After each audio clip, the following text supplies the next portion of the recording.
레위기 14장에는 지금 나병 환자와 제사장이 등장하고 있습니다.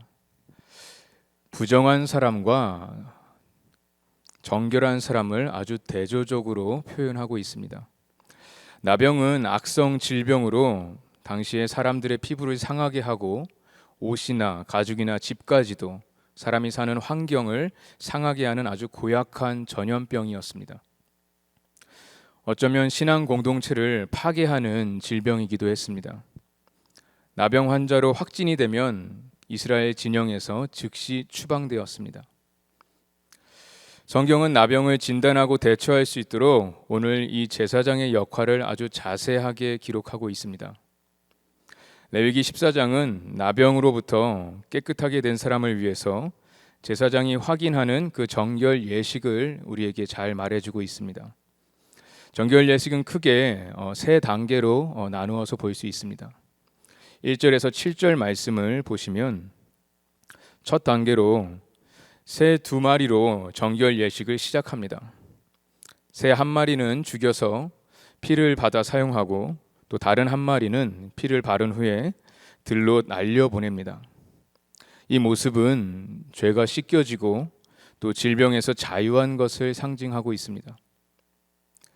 둘째로 8절에서 9절 말씀을 보시면 깨끗하게 된 사람이 자기 장막에서 옷을 빨고 또 털을 깎으며 몸을 깨끗이 씻습니다.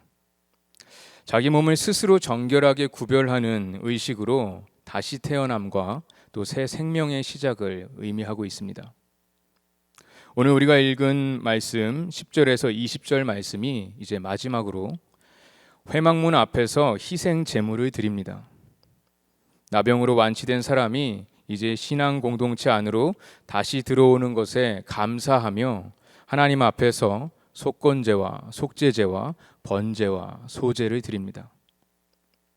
이 세 단계의 통과 의례를 거치면서 질병에서 완치된 사람은 이제 죄에 대하여 자유하고 자신의 몸에 대하여 정결하며 그리고 하나님께 헌신하겠다는 그 믿음의 다짐을 하는 것입니다. 오늘 말씀을 보면 속건제를 드릴 때 제사장은 그 제물의 피와 기름을 가지고 정결함을 받을 사람, 즉 나병에서 완치된 사람의 오른쪽 깃불과 오른쪽 엄지손가락과 오른쪽 발가락에 발랐습니다. 이것은 머리부터 발끝까지 지금 모든 신체를 피로써 정결하게 하고 그의 삶 전체를 하나님께 헌신하겠다는 것을 의미하고 있습니다. 레위기에는 지금 거룩과 정결이라는 단어가 계속해서 반복되고 있습니다. 어떤 이들은 80번 이상 사용되고 있다고 합니다. 오늘 말씀은 이스라엘이 하나님의 백성으로서 정결해야 할 것을 강조하고 있습니다. 또한 정결한 삶을 사는 것은 절대로 내 힘으로 내 능력으로 되는 것이 아니라는 것을 우리에게 가르쳐주고 있습니다. 나병 환자가 완치된 것을 확인하고 이제 이스라엘 진영 안으로 복귀하기 위해서 많은 통과 의례가 있었습니다. 정결한 새의 피를 물에 담았고 백향목과 또 홍색실을 담그고 우슬초로 환자에게 7번 뿌리고 또 옷을 빨고 털을 밀고 목욕을 하고 속건제와 속죄제와 번제와 소제를 차례대로 드립니다. 그 모든 정결 예식의 시작은 바로 나병 환자가 아니라 제사장에서부터 시작되었습니다. 오늘 우리가 말씀을 나눴던 그 3절 말씀을 잠깐 다시 보겠습니다. 제사장은 진영에서 나가 진찰할지니 그 환자에게 있던 나병 환부가 나았으면, 지금 이스라엘 진영 밖에 있었던 그 나병 환자에게 제사장이 찾아서 나갑니다. 제사장이 이스라엘 진영 밖으로 나병 환자를 찾아가서 그의 상태를 살펴봅니다. 이것은 마치 예수 그리스도의 복음이 말하는 구원의 모습과도 같습니다.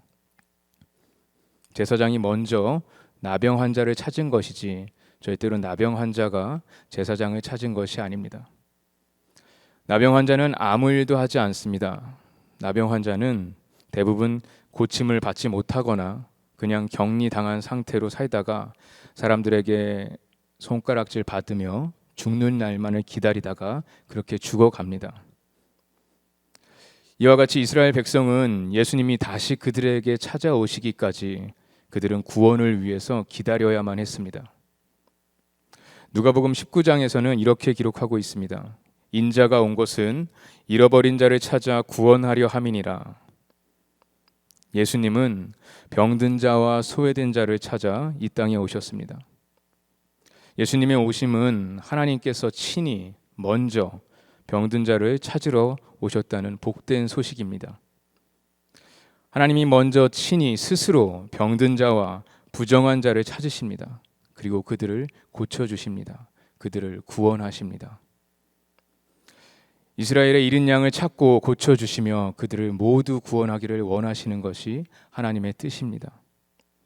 우리를 사랑하시는 하나님께서 죄인인 우리를 구원하시기 위해서 예수님을 이 땅에 보내셨습니다. 예수님께서 우리를 구원하기 위해서 이 땅에 우리에게 먼저 찾아오셨습니다.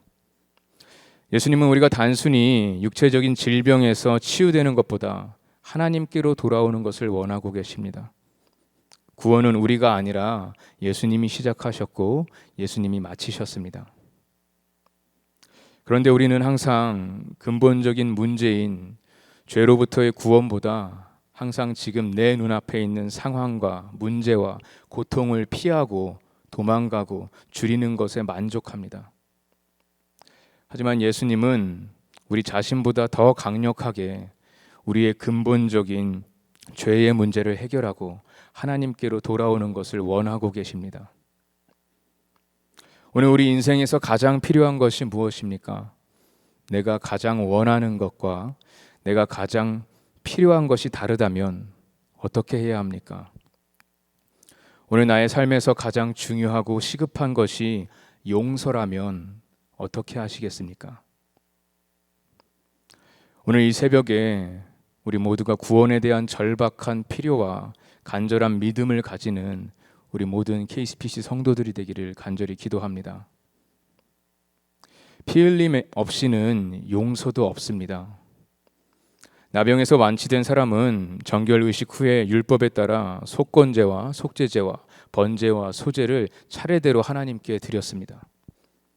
속건제는 죄의 결과로 생긴 손해를 보상하고 또 갚아야 할 죄의 빚이 처리되는 제사입니다. 속죄제는 근본적으로 그 죄 자체를 처리함으로써 이스라엘에서 죄를 정결케 하는 역할을 합니다. 번제는 인간의 죄에 대해서 인간이 받아야 할 그 하나님의 진노로부터 인간을 보호하는 역할을 합니다.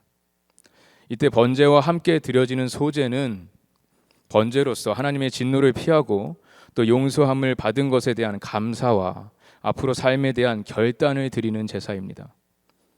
이 모든 제사를 차례대로 드렸습니다. 소제를 제외하고 다른 제사에서는 반드시 동물의 희생이 피가 필요합니다. 제사에서 피를 내는 것은 부정한 것을 정결케 하는 의미를 가지고 있습니다. 히브리서 9장에서는 이렇게 말하고 있습니다. 율법에 따라 거의 모든 물건이 피로써 정결하게 되나니 피 흘림 없은즉 사함이 없느니라. 제사장은 속건제에서 취한 어린 순양의 피를 나병이 완치한 사람에게 발랐습니다. 이 말은 그가 더 이상 부정한 사람이 아니라 죄에서 용서받은 정결한 사람이라는 뜻입니다. 예수님께서 이 땅에 오신 목적은 어떤 위대한 도덕이나 이론을 가르치거나 또 위대한 기적을 행하시려고 오신 것이 아닙니다. 주님의 목적은 우리 죄에 대한 용서의 대가를 치르시기 위해서 십자가에 달려 죽으시기 위해서 오신 것입니다. 우리의 죄는 우리가 상상하는 것보다 훨씬 더 나쁩니다. 훨씬 더 무겁습니다. 우리는 죄에 대하여 아주 인간 중심적인 생각을 가지고 있습니다. 그 정도는 괜찮아, 나쁘지 않아, 한 번은 괜찮아, 다들 그러는데 우리는 죄를 아주 사소한 흠집으로 생각합니다. 오늘 이 시간 그 누구도 부정할 수 없는 것이 있다면 우리는 모두 죄인입니다. 죄로 가득 차 있습니다. 우리가 말하는 것들, 우리가 생각하는 것들, 우리가 행동하는 것들 모든 것에서 우리에게 죄가 있다고 말하고 있습니다. 특별히 레위기에서는 우리가 알 수 없는 죄까지 가지고 있다고 말하고 있습니다. 레위기에서 제사와 정결 예식을 수없이 반복하는 것은 우리가 생각하는 것보다 지금 우리의 죄가 훨씬 더 심각하다는 것을 말해주고 있습니다.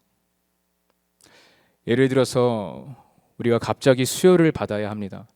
갑자기 수혈을 받았는데 수혈을 받고 보니까 거기에 에이즈 바이러스가 한 개 발견되었다고 합니다. 정말 끔찍한 일입니다. 그런데 우리의 죄는 지금 이 상황보다 100만 배, 1000만 배 훨씬 더 끔찍하고 무서운 일입니다. 어린 순양 한 마리가 오늘 부정한 나병 환자를 정결케 했다면 하나님의 어린 양으로 그리스도께서 우리의 죄를 위하여 죽으시고 또 우리의 죄값을 완전히 다 지불하셨습니다. 하나님은 우리의 죄값을 치르실 뿐만 아니라 우리에게서 완전히 죄를 제거하셨습니다. 누구든지 죄를 가지고 예수님께 나아오는 사람은 누구든지 예수님께 용서받을 수 있습니다. 용서받을 수 없다고 말하는 사람들, 용서받을 수 없다고 생각하는 것은 우리의 죄를 과대평가하는 것이 아니라 용서하시는 그 하나님의 은혜를 과소평가하는 것입니다. 우리의 죄는 너무나 크고 우리의 죄가 아무리 크더라도 하나님의 은혜는 더 큰 줄 믿습니다.